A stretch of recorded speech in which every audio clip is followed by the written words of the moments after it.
Good morning and welcome back to Plannercraft. I'm Natalie and I'm going to be designing a cake topper today. So first of all, hi to Deb, hi to Luella and hi to Zena. Now I can only see comments on Facebook today because I'm going from the display rather than being able to see all the different chat streams. So if you're watching on YouTube or Twitch, I do apologise and I will try and catch up with your comments later. Hi Carol, hi Linda. So I've started a document with my usual scan and cut settings. So if you don't know what those are, if you go back on some of our older videos, you'll see me set that up as a template.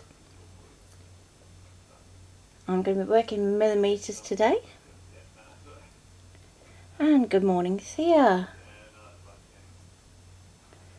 Okay. So I've done a little search on my desktop for files that have mermaids in. So I seem to have a bit of a mermaid thing going on at the moment. And I want to use something that has a little bit of text and something that has an image so I can talk about the differences between the two. But I also want to make sure that I'm using an SVG file so that we have those paths. Or you can use a DXF or an EPS if you are working in Illustrator, Affinity Designer like I am, or Inkscape. If you're using Canvas, then sometimes it will accept a DXF but it won't accept an EPS. But SVG tends to be the format that we use in Canvas. And in SCAL it's pretty much anything goes. So, hi to Tracy. Hi Nikki. Okay. So I'm going to scroll down, I'm going to find myself an SVG to work with. So I have lots of different files on my computer. So we have this image here, so we could use that as our cake topper. But it's going to be a bit intricate when we start to scale it down. So that's something that you need to be bearing in mind when you start designing what you want for your cake topper. Is how intricate it's going to be when you scale it down for the cake that you are creating for. The other thing to bear in mind is how big the cake is itself. So obviously you don't want a topper to be so big that it becomes wobbly and overbalances the cake. So a topper that you'll do for a cupcake will be a lot smaller than you might do for a full sponge cake.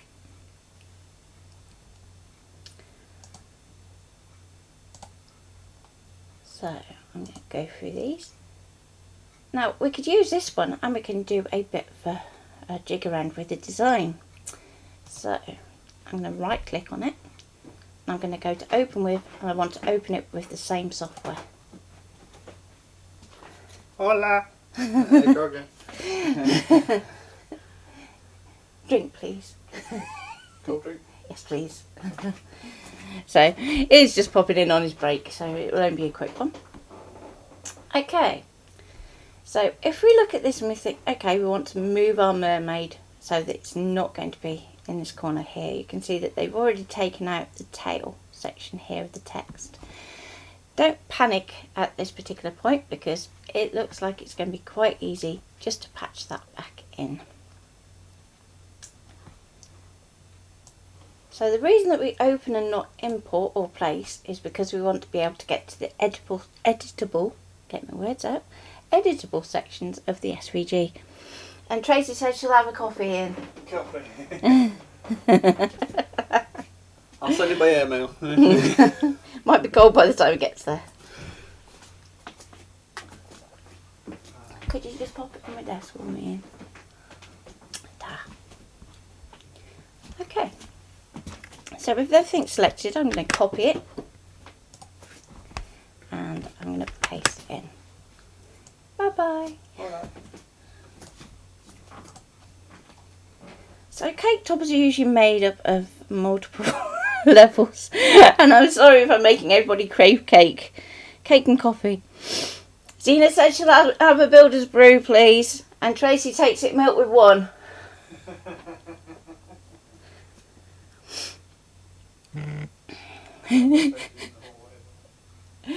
Okay, so At the moment our mermaid and our little starfish are on the same layer.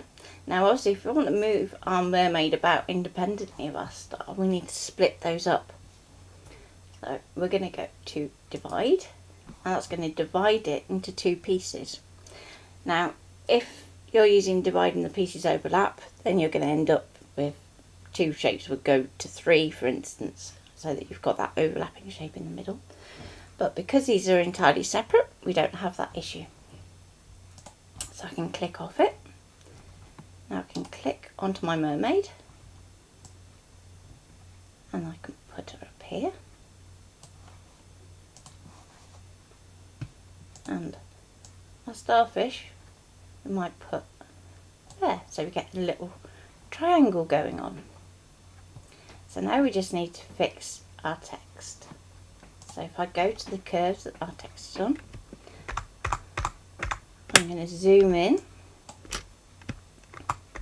and you're going to want to do all your fixing before you get too far.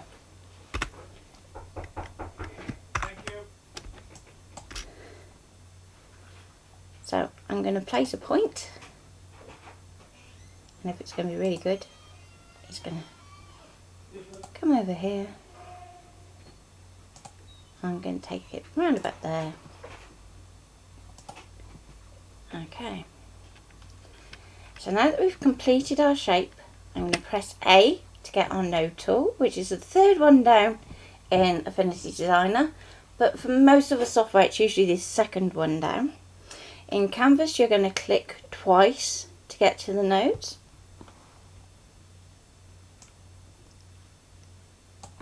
And I'm going to move that so it goes into that corner there.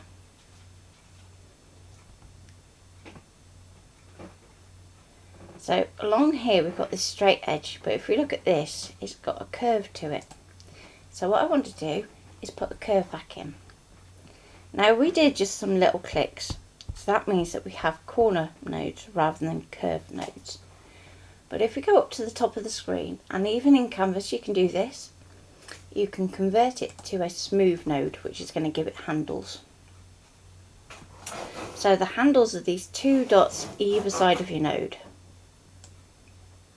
And we're going to take that and we're going to drag it so that it starts to follow this curve along. So hopefully you can see that nice and clearly. If not, I will move it up the screen just so you can see. Just I'm getting captions on mine, which are really annoying. There you go. Occasionally useful, but really annoying when you're working down to the bottom third of the screen. So at the moment we've got a thick stroke, so that's going to make it look like we haven't got this lined up here and it's going to jump out this side. So what we want to do instead is say that we don't want a stroke at all. So in Affinity, Illustrator, SCAL, you'll find that you have a white with a line through, and that says none basically, so it's transparent. Then you're going to want to go to your fill, and you can either roughly match your colour or we can use the eyedropper. So if we go on the eyedropper, click and drag so that we go onto our letter, you can see that you get this little circle here. Just click on that and it's going to apply it to your new shape. Thank you.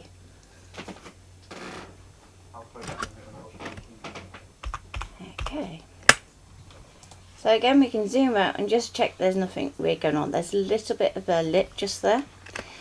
Now while that won't matter at this scale, if we start to do offsets you're going to start to see it. So I'm just going to get my handle and I'm just going to extend it to the side so that it's nice and smooth. Tracy says thank you, that was delicious. He does make a very good cup of tea. Not so much on coffee, because I don't drink coffee very often, do I, dear? But Ian doesn't like any hot drink at all. So I'm just going to take these two nodes down. So in case that was a bit quick, I'll do it again. So click on your shape so that you can see your nodes, and they should look like this, so they're just thin outlines with little white dots. If we click and drag over the top, you're going to see that they swapped to solid blue with a little white outline. We can then use the keyboard rather than dragging to actually bring them down. So if we press shift and the arrow key, it's going to jump further faster. If we just use an arrow key, it's going to nudge it down slowly. So I'm aiming to get it roughly about there so it looks like it flows right. Okay. So now we can start to look at it in the context of the rest of the text.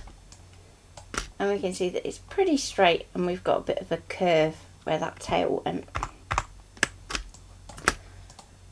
So I'm just going to get my handle like so. And just that little tweak is going to make it look so much better.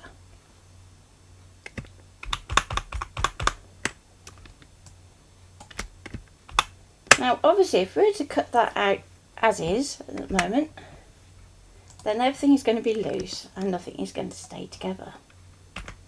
So what we need to do is we need to create a backing board for it to go on.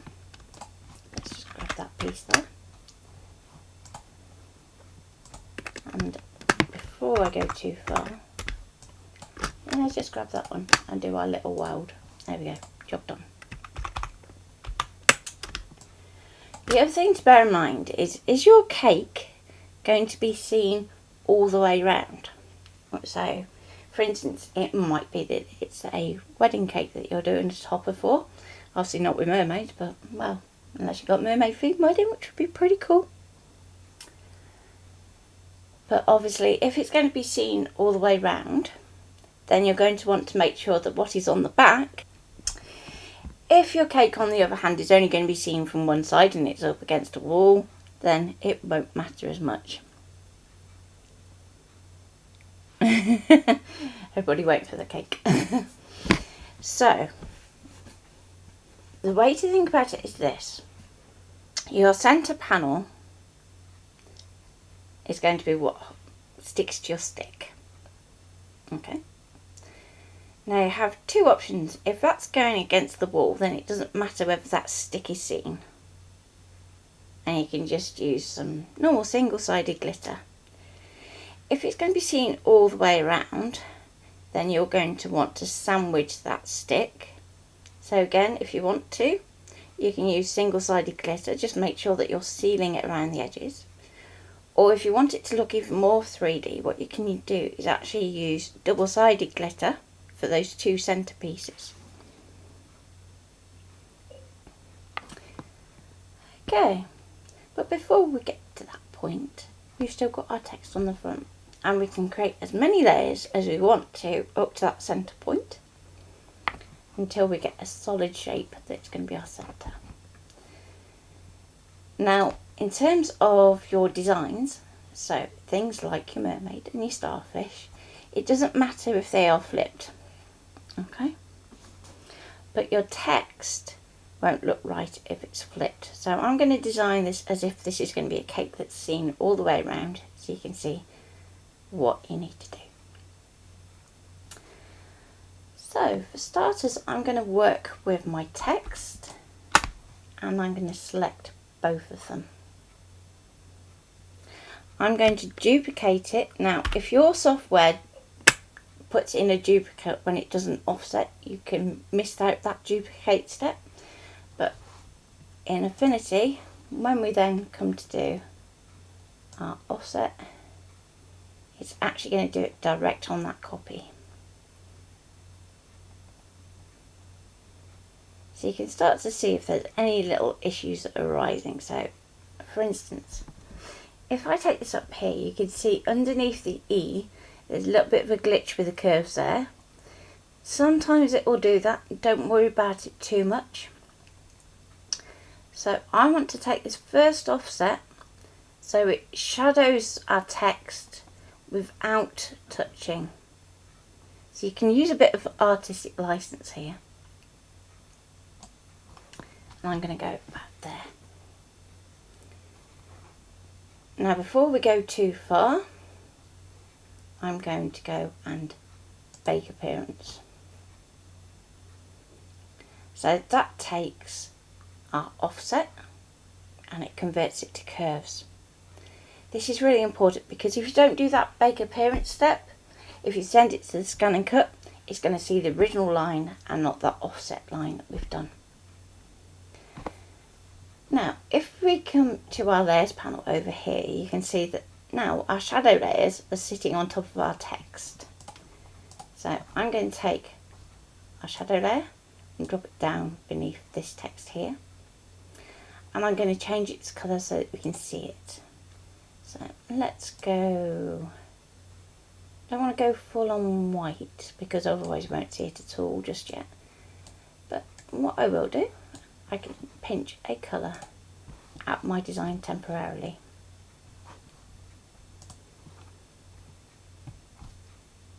Okay, I'm going to do the same for my mermaids. So drop it down and give it a different colour. So we can go for that same dark pink if we want. That's going to give us another look. Now I'm going to zoom in, and if we look closely at our offset we can see we've got a few extra shapes. And what that is where it hasn't quite punched through that centre. Now you have a choice, you can either choose to keep those or get rid, but given that it's already punched through the A's, it's just a case of doing a little bit of tidying. So remember how we did our divide before? We're going to do that, but first of all you need to clear up those little issues that we've got with our E. So let's zoom in so you can see those a bit clearer. And you can see we've got these little random shapes just here. I'm going to go to my node tool, and we can see that actually that can come out there,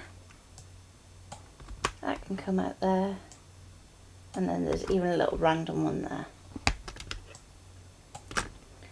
Now I'm going to keep those for now and just check that there aren't any other little shapes that are hiding. So something like this, when it cuts, is actually going to snag. So if it's really thin and narrow, take it out.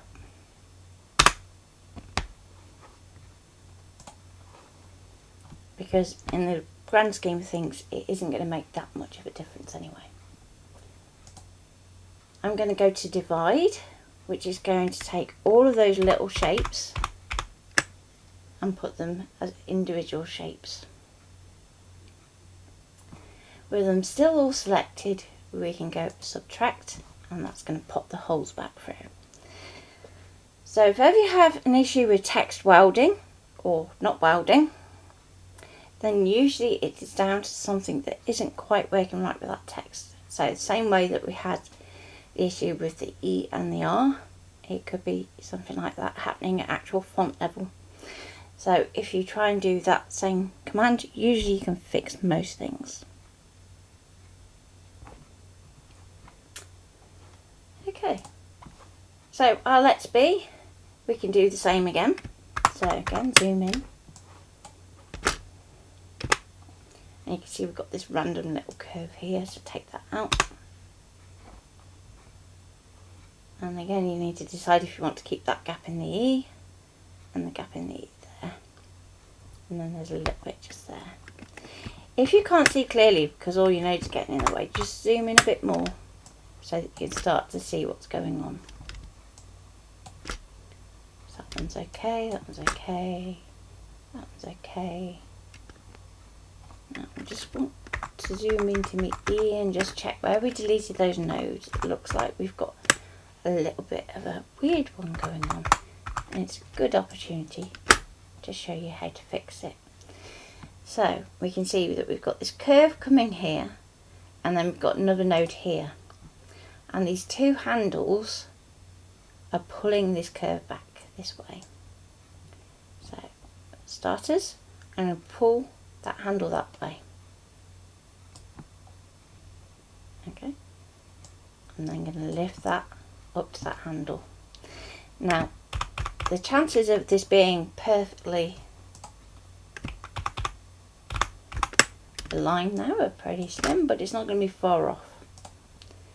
So you can do the same with this E here if you want to, but the choice is yours. Okay. So now that we've got that bit, we can do our divide to get all our little pieces, and our subtract to punch the holes. Now, see how it's lost the one round here? That's because it hadn't got that bottom shape grouped or welded. So if I step back one, I'm going to select that bottom shape, press and hold Command on a Mac or Control on a PC and select the other bottom shape, and I'm going to weld those together. Okay, this little curve here is this tiny little one down here, so that can just go. It's just one of those random little things. If ever you see something is a thin line like this, chances are it's just where Affinity's gone a bit mad. We can delete it. Now you shouldn't have that issue in any other software. It's just Affinity has a little glitch sometimes. So now I'm going to shift and select, so I've got all those little pieces selected as well as my bottom bit. And I'm going to go to subtract and it's going to punch the holes through. Okay. So if at this point you're looking and you're thinking, well, I don't really like this one here, you're not stuck with it. So we can still go back to our node tool. We can click and drag over the top and just get rid. And that flows better. So each offset layer that we do, we're going to want to do that process of checking and correcting before moving on to the next step. Otherwise you're just perpetuating the same error. Okay, so now that we've got an offset for our text, let's do an offset for our mermaid. So again, I'm going to duplicate, but this time, just to speed things up, I'm going to click back down to my bottom mermaid. I'm going to change to my offset tool. So you can go path offset in most other software. And we're going to drag that outwards to get a positive offset. Okay. Now, if we look at this point here, you can make a decision. Is your mermaid going to sit further out than your starfish?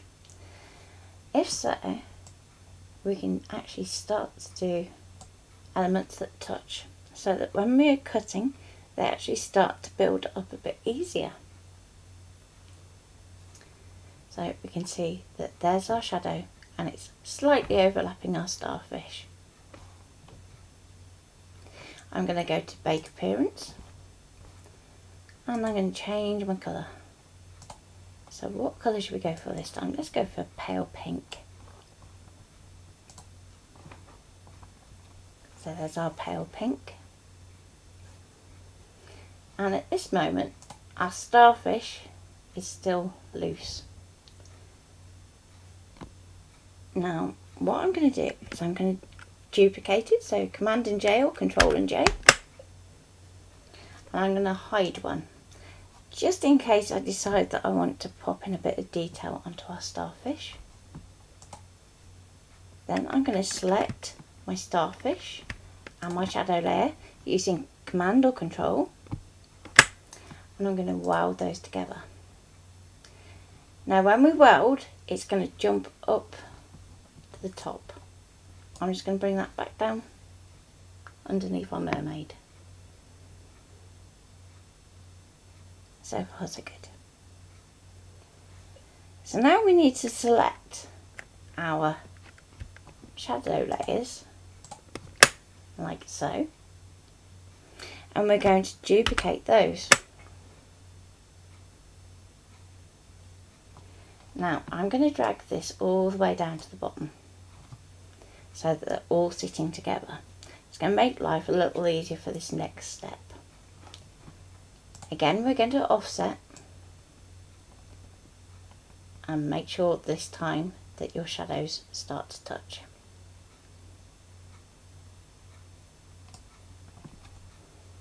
Okay. So you should have something that looks like that. I'm going to go to Bake Appearance, which sets it in stone. I'm going to weld it together and we'll give it a different colour.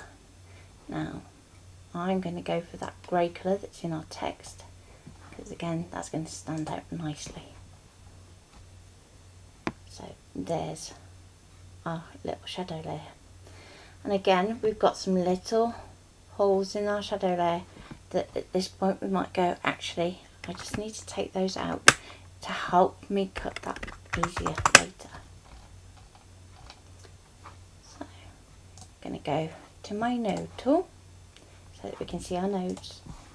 Click on your base layer and I'm going to take out a little sliver behind our E. You might decide that you might want to take out this little one in here if you don't think it's going to cut at the scale that you want it to. And you just want to check that there's nothing weird going on, like in here. You can take that out. And again, there's a little hole in there that we can take out. And there's a little hole in there that we can take out. Also, don't forget to go around your shape, because we can see that we've got a little bit of an odd thing going on here too. So I'm going to zoom in and let's take out those nodes. Zoom in a little bit more, because there's a few nodes in there.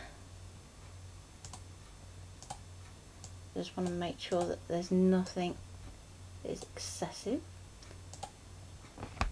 So if you have a shape that has too many nodes, what you can find is it actually starts to judder as it goes round, and that's what we want to avoid.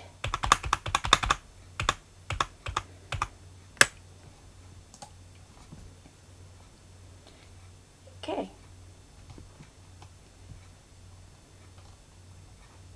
So at this point we've got something that makes sense from the front, but if we were to do it from the back, it might not make so much sense. So I'm going to take that group and I'm going to move it over to the left hand side of my canvas. Just to show you what I mean. I'm going to take my mermaid, and if I take my text as it is, I'm going to duplicate it by holding Alt and dragging, and we can flip. So you can see our mermaid makes sense, but our text really doesn't. And even if you just had this random shape from the back, it's still not going to make a lot of sense. So rather than causing a whole load of confusion, what I'm going to do is I'm going to create a panel that's going to go around the back of our text, so that we can still have Let's Be Mermaids on the back. So I'm going to go to my ellipse tool. You could use any basic shape if you think something else will fit better. And you want to make sure that you cover all of that shadow layer. Now it may be that at the moment this is going to go off the map, but don't panic about that yet. And I'm going to drag it down to the bottom. That's so I can make sure that it is containing all of that text.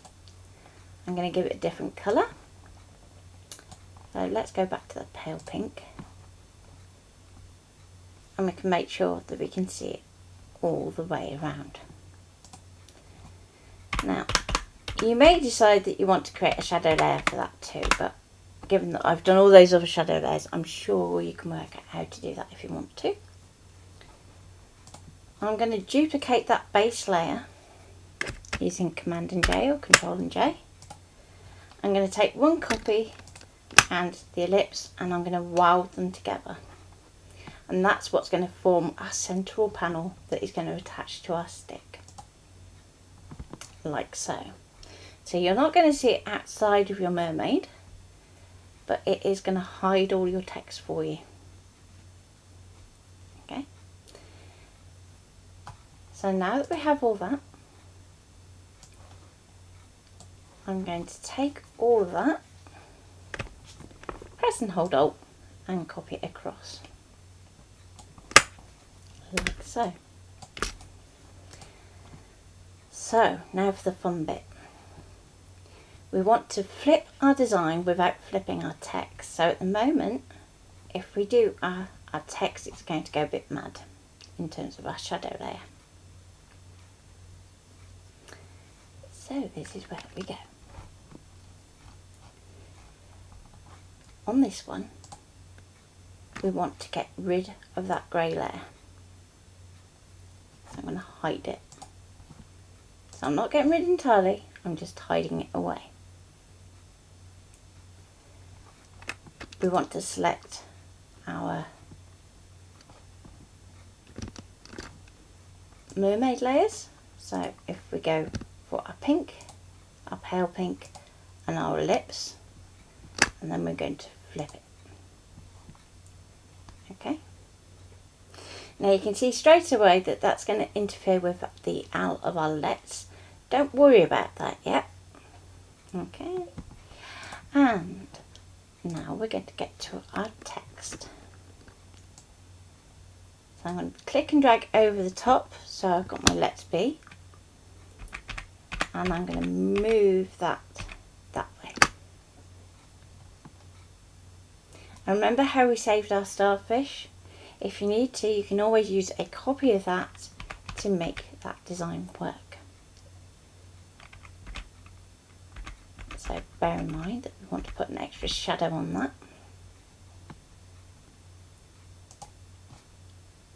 So far so good. So now I want to make sure I click on that shadow layer of my mermaid. Press and hold Shift. I'm going to click on the shadow layer of my text and the shadow layer of my next set of text. Come on. It will get there eventually. Come on, let me get to that one. Zoom in a bit if it's struggling. There we go. Like that. We're going to duplicate it, so Command and J, and I'm going to send it to the bottom, which is Command Shift and open square bracket on a Mac, or Control Shift and open square bracket on a PC. And it's pretty much the same key press for everything except Inkscape, which has a different key press. But you can also do it in the layers panel on Inkscape. So with those selected, I'm going to go to my offset, and we're going to use this guide, this line here, as our guide for our shadow, so that we match this side. So we're going to click and drag outwards so that we line up with that outside line, like so. Okay. I'm going to colour that the same grey.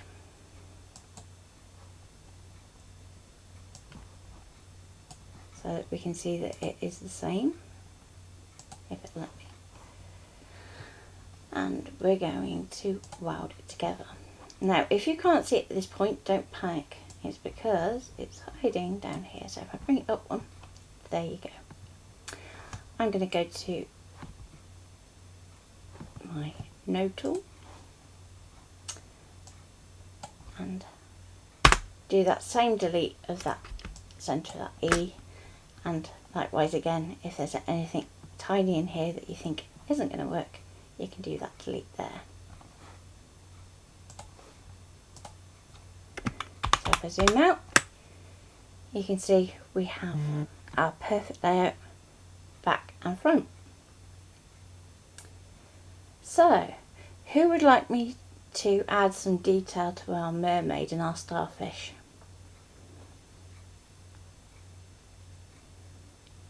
It's all gone very quiet out there. So hi to Susan if I haven't said hi already.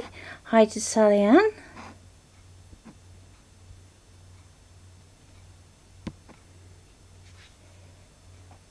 Yes. There we go. So let's click onto that one.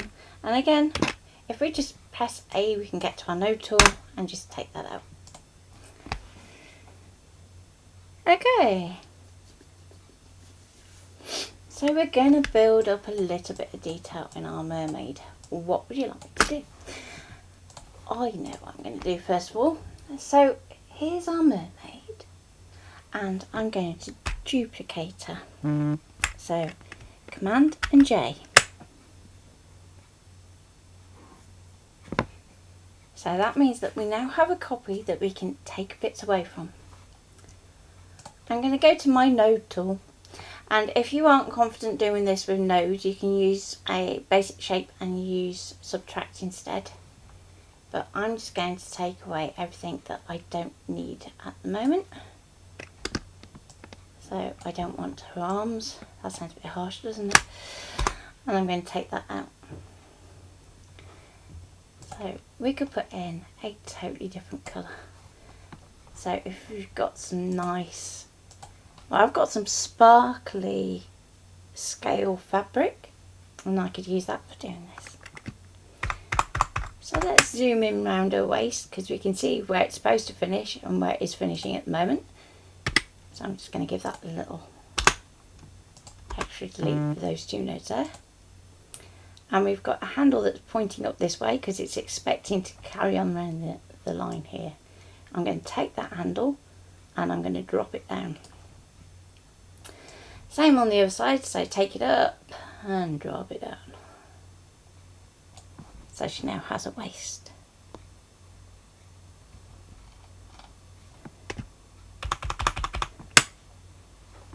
There we go. Now if you wanted to, you could do a single line cut for all the scales, but I think most of us probably have some sort of scale fabric or glitter card, or even I've seen some lovely glitter vinyl with scales on that you could use for that. So rather than getting your machine to do it. Now if you've done it on this side, you're also going to want to duplicate it and flip it, and we can put it over on this side. Make sure you bring it up to the top, and there we go. And there's her tail. Now you might also want to do a little bit of hair on her. Now this is going to be a little bit trickier, so this may take a couple of attempts. Yeah, I wish mine would disappear that quickly too. It would save me on the diet. So I'm going to again go back to my base mermaid. I'm going to duplicate it, and let's give her a colour this time so we can see what we're doing a little easier. So let's give her blue hair, because you know she's already pink, so it's not like it's going to be that accurate. So looking at the design here, we've got a little bit of a hint of a hairline there, and we've also got her ear here, so we're going to want to go around that and up round here. So this is where I'm going to start doing a few things that you might not necessarily be able to do in Canvas. So in Canvas you can use basic shapes and subtract to get the same kind of shape as what I'm going to do. But I'm going to use the pencil tool, which has the ability of working freehand, but we can also press the sculpt button. Yes, she does look like a Smurf. So when your sculpt button is active, it's going to look blue if you're in the light UI like I am. If you're working in dark, it might just look a light grey. And what sculpt can do is it can actually work with the paths that are already there, and hopefully, if I'm lucky, we can actually start to shape things, so we can go like that. Now if it does it the wrong way round, like it's done here, don't think, oh no, that's wrong, I've got to do it again. Because at least it gives you the right shape to do your subtraction. So I'm going to leave that as is. I'm going to go back to my mermaid. I'm going to duplicate it again. And again, I'll change the colour so that we know that it's going to be the hair layer. So this time I'll go purple. I'm going to select the two. And I'm going to subtract. Now, when you do that, only in Affinity will you find that you get these little slivers down the edge. And we can just take those away.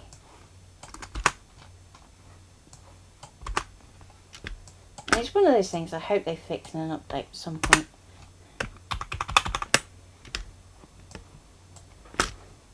So now that we've done that, let's sort out our hair colour. So let's go pale yellow. There we go. Pale pink. So if you want to at this point, before you duplicate, you can still use that same tool to just tweak. So if you want to go, okay, I like the floppy fringe down here, but I want to bring it back up, maybe a little bit like that, and up and there, can do. If you then go, well, I want to give her a little bit of an ear in here, we can curve that. And just click off and make sure you're happy with it.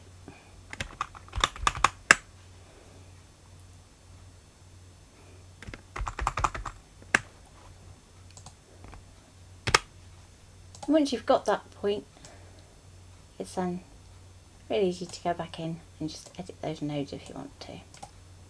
So you can actually have a bit more of a curve to that hair if you want. And hopefully she feels like she's in the water and her hair's kind of flowing around. So again, you want to duplicate that, and we want to flip it, and we'll pop it over here. Now if snap isn't working for you, if I bring that up to the top, so you can see it's trying to snap, but it's trying to snap in all the wrong places. If you press and hold Alt, it's going to enable you to position that manually.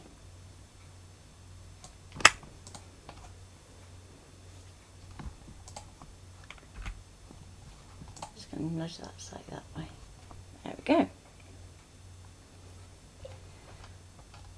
Now I also need to sort out a hand on this shadow there, so I'm just going to zoom in.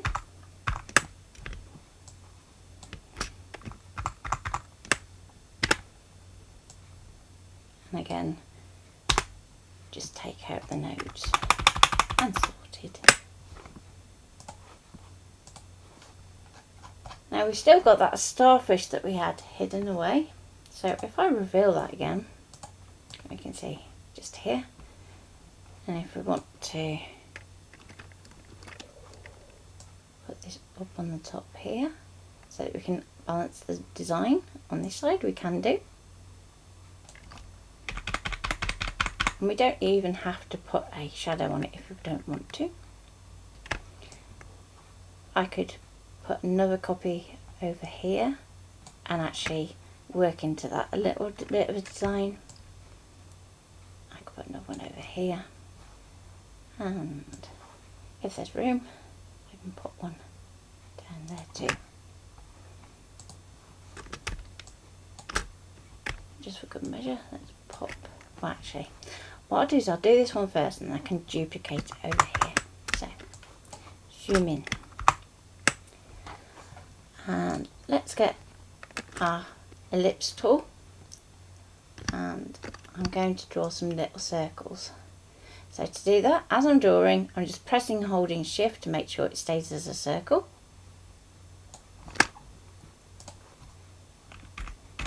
And I'm going to nudge it with a keyboard. I'm going to duplicate it, so Command and J, and I'm going to use my keyboard keys to get it where I need to. duplicate it again.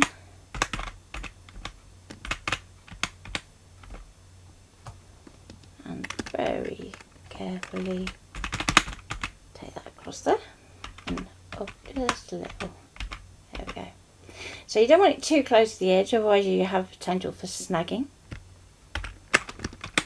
Duplicate it again, up a little, and again. Okay.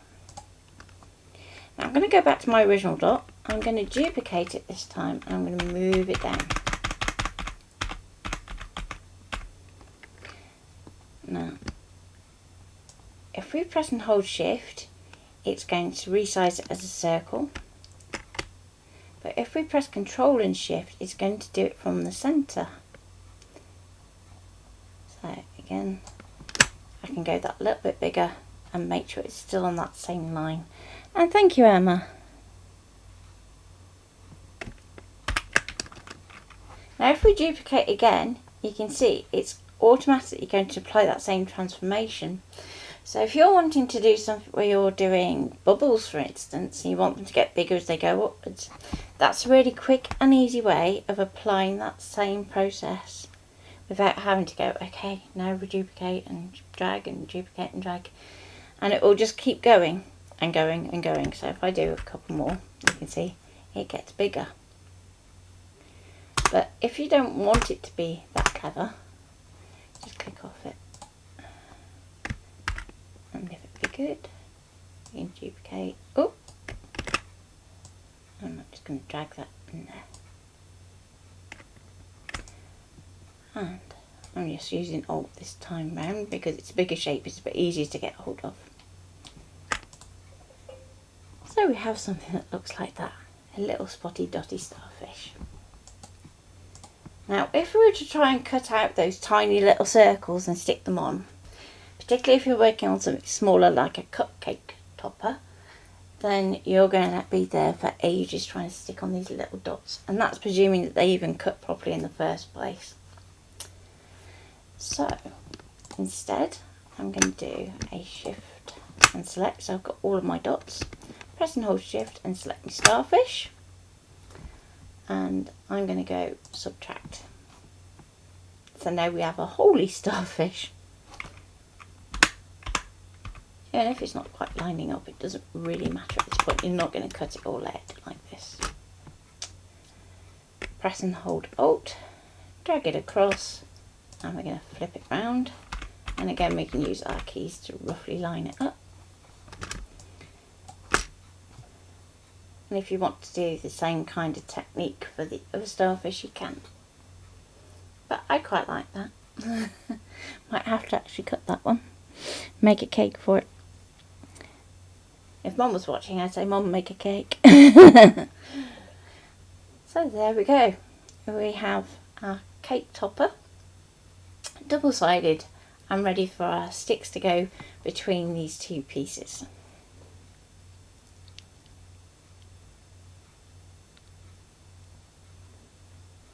Any questions before I call it a day? One thing I will do while I'm on stream is I will just save that, and let's go for a new folder and let's call it Mermaid Cake Topper.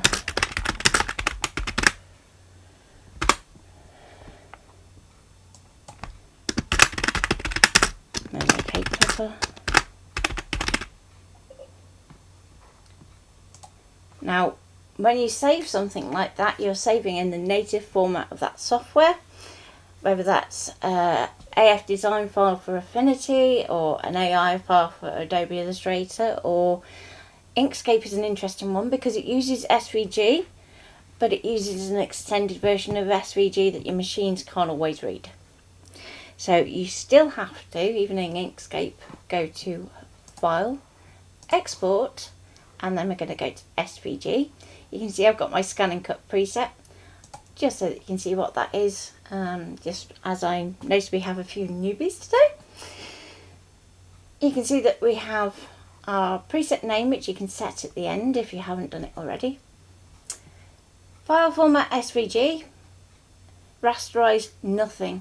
and that is really important to have as a setting. So it will vary by software as to how you set these individual elements, but make sure that you are rasterizing nothing. Even though you have nothing selected, you still need to put a DPI of 96 to get the scale to come through correctly when you take it into Canvas. Allow JPEG compression, it doesn't actually do anything in this because we're not rasterizing anything, but you can leave it ticked.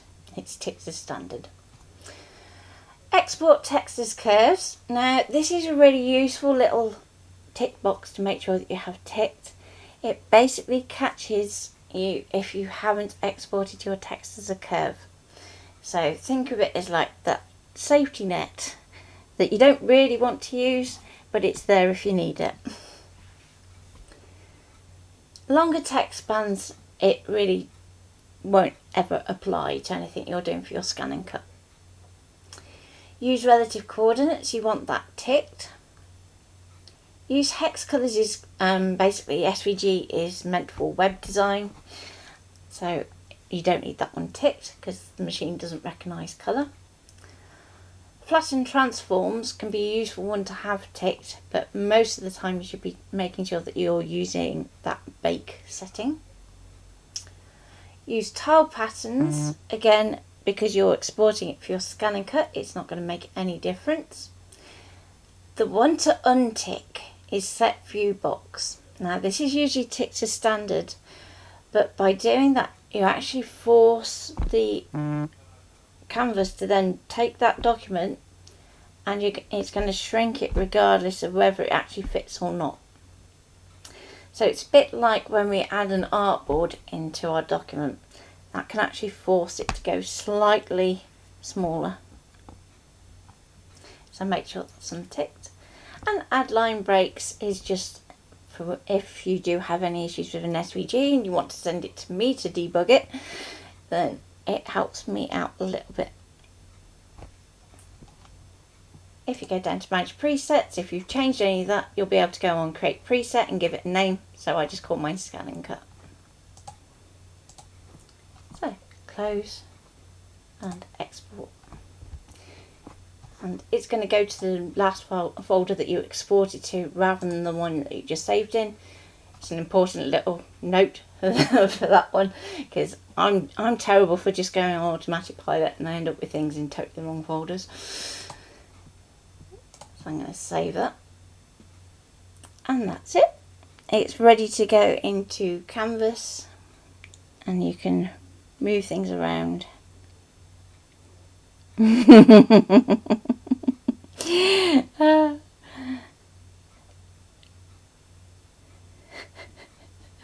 Oh, Carol. Make me chuckle. Okay, so hopefully that's taught you how to think about your projects, how to think about your layering, and also thinking about your finishing as well, and making sure that things that you might not want to show are hidden, like your stems of your cake topper or any back to front text. So I think with that I will probably call it a day. I'll just do a very quick check of comments. Oh, Nikki, you're going to love our channel because I love Affinity Designer. So I'll quite happily demonstrate Affinity Designer all day. Yes, Emma, you'll definitely have to make a cake and try it out. And be sure to put a photo on the group as well. Your mum can even count it towards a DT. Do a blog piece on it. Link to the video. Okay. So hopefully you've had some fun. If you want to ask any questions on how to get that from here to actually cutting out, then feel free to do so in the group after. Take care, and I will see you tomorrow at 11 when we're going to be doing layering stencils. So again, you are probably going to be wanting to work in something that's a little bit more powerful. So whether you want to work in Affinity Designer like I am at the moment, you could use Inkscape, you could use SCAL, you could use Silhouette Business Edition if you're feeling really fancy and want to ask Tracy for help. Because Tracy has a copy that we can actually show on stream. I don't yet. It is a yet. But it is not going to be something that we can do in Canvas tomorrow, unfortunately. So take care and